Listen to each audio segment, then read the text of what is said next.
जर तुम्हाला हे असं वाटत असेल की जेनझी मुलांना आणि मुलींना जॉ लाईन नसते, तर मी ते का हे तुम्हाला पुढल्या 2 मिनिटात प्रूव्ह करून दाखवेल. तर नमस्कार मित्रांनो, माझे नाव अभिनव, मी 11वीचा विद्यार्थी आहे आणि मी डेली कंटेंट बनवतो. जर तुम्हाला माझे कंटेंट आवडत असेल तर तुम्ही माझ्या चॅनलला फॉलो करू शकता. तुम्ही एक नोटीस केली असेल की जी जेनझी मुले लहानपणी त्यांना काही अंगठा चघळायची, प्लास्टिकच्या गोष्टी वगैरे चघळायची सवय असते, हे तुम्ही हे नोटीस केले असेल.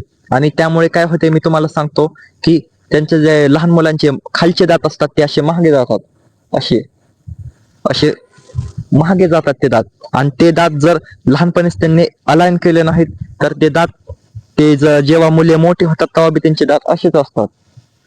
आणि तुम्हाला फन फॅक्ट सांगतो की माझे ही दात 9वी पर्यंत असेच होते. हा, मलाही 9वी पर्यंत जॉ लाईन नव्हती. आता मी माझे 9वीचे फोटो लावेल, हे काही फोटो आहेत माझे 9वीचे, ह्यात पाहू शकता मला जॉ लाईन नव्हती आणि माझे जॉ ही रिसेसिव्ह होती. पण जेव्हा मला नोटीस झाले की माझे दात एकमेकांसोबत अलाइन नाहीत आणि जेव्हा मी ते एकमेकांसोबत अलाइन करायला ट्राय केले असं, तर मला इथे आणि इथे खूप पेन झाली आणि जॉ माझा 2-3 दिवस दुखू लागला. पण 2-3 दिवसानंतर मला त्याची सवय झाली आणि आता माझा जॉ असा दिसत आहे आणि तो आधी असा दिसत होता. मी तुम्हाला आता फरक सांगतो. आधी माझा जॉ असा दिसत होता आणि आता असा दिसतो. हे फक्त झाले आहे 2 दातांना अलाइन केल्यामुळे. आणि तुम्ही हे माझे 2-3 मित्र हे आहेत, त्यांचे हे दात, खालचे दात थोडे महागे आहेत.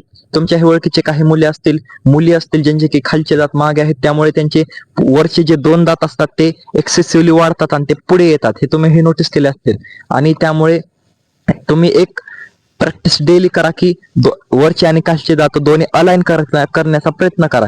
ह्याने एक गोष्ट होईल की तुमचं जे वरचे दात आहे त्याला कळेल की तो एक्सेसिव्हली वाढल्यामुळे त्याला त्या जे आपले दाताचं स्ट्रक्चर असतं त्यामुळे तो काही वर्षानंतर हळूहळू त्याच्या ओरिजिनल शेपमध्ये येईल. आणि जर तुमचे वरचे दात एक्सेसिव्हली वाढलेच असतील तर तुम्हाला ते डॉक्टरांकडून काढून घ्यावे लागतील किंवा त्याची साईज कमी करून घ्यावी लागेल. हेच तुमच्याकडे उपाय आहे. पण जर तुमचे दात इतके बाहेर आले नाहीत, असे इतके बाहेर आले नाहीत, तर तुम्ही ते घरच्या घरी एक्सरसाइजने नॉर्मल करू शकता, जे की मी केलेले आहे. आणि हे माझीच नाही, खूप साऱ्या टीनेजर्सची, खूप साऱ्या जेनझीची गोष्ट आहे, जे की या प्रॉब्लेम पासून जात आहेत आणि त्यांना जॉ लाईन नाहीये. पण त्यांना एवढे कळत नाही की त्यांनी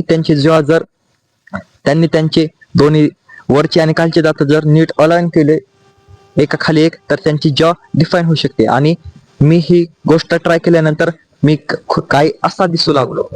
हे मी काही माझे फोटो लावतो आहे. तर तुम्हालाही अशी काही प्रॉब्लेम असेल तर तुम्ही ही ट्रिक नक्की ट्राय करा. आणि तुम्हाला हा व्हिडिओ कसा वाटला हे कमेंट मध्ये नक्की सांगा.